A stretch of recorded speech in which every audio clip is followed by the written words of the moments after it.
Incidences of corruption continue to plague the country's collective reputation. The public sector remains prominent in this dialogue. Unfortunately, the private sector has become an active, if not equal player. This untenable situation has necessitated the government's re-engineering of the strategies, mechanisms and tools for fighting corruption. Through a firm leadership resolve, the government has refused to bury its head in the sand. We have confronted and re-energized our efforts towards full and effective implementation of our anti-corruption arsenal. This is the problem that we have. And sometimes we want to face the facts. And I think the people to blame in corruption institutions are HR professionals, because they don't do a lot of due diligence. You hire people, the following day they are corrupt. Where were you? Why did you test to check for those psychometric, those aptitude, those? Why don't you deploy some, I don't know, those lie what? There was something that was being used. What is it called? Lie detector. You are the gatekeeper of all the institutions, either government or private sector. So kutoka leo, you need to know that you are responsible for ensuring that there is no corrupt people being hired into the institution. There's demand that each and every profession or every person that works in a particular professional area have to be a member of that profession. So that the institute like this one will enforce the code of conduct, will ensure that person becomes, if that person practices what is unethical, the person is, deregistered or removed from wherever, and that person should automatically even lose the job. So professional bodies such as IHRM are expected to take a bolder stand in calling out the corrupt in their midst as part of this pursuit. It is regrettable that under your watch, as I said, individuals' fake certificates have managed to get placements in the public service and in private sector organizations. More disconcerting is the challenge of recruitment that continues to taint the image of any recruitment process, be it in the public or private realm. Tales of ghost workers on payrolls. How do you get ghost workers? So it is my hope that during this conference, and with the leadership of your principal secretary who is here, you will document relevant practical solutions to the HR challenges that are threatening the productivity and efficient functioning of the workforce.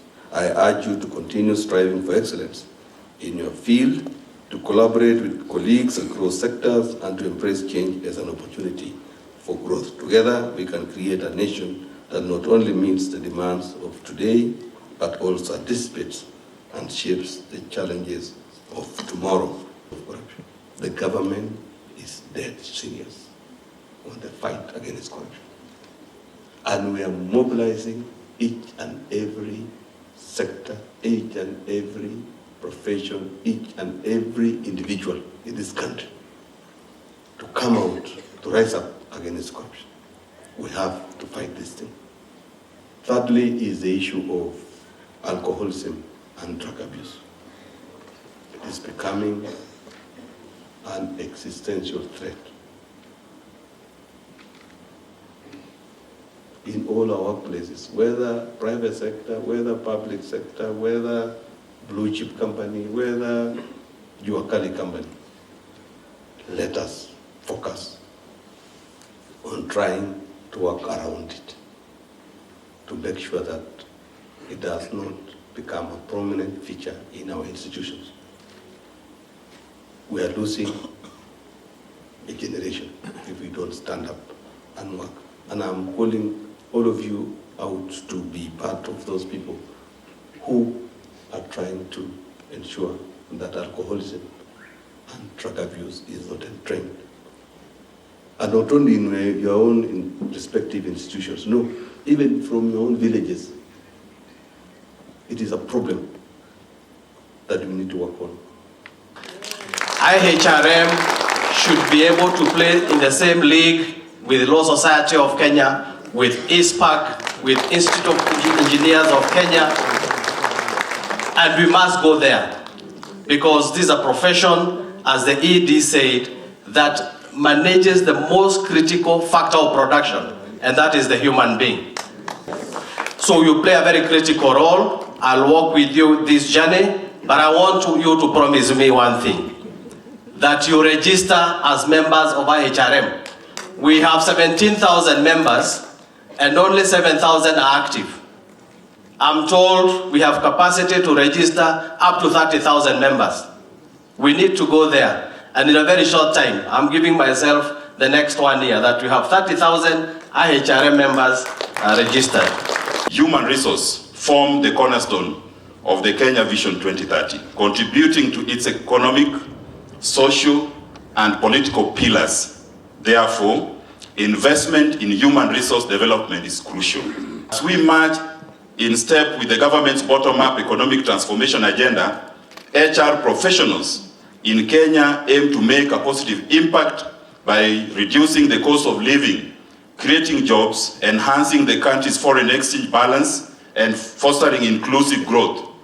We will prioritize research, science, technology, and innovation to transform various sectors and address environmental and climate change challenges. In the implementation of our programs, we will focus on comprehensive investment in key value chains, including leather, livestock, garments, textiles, industrial production, and crops, among other enhancing efficiency.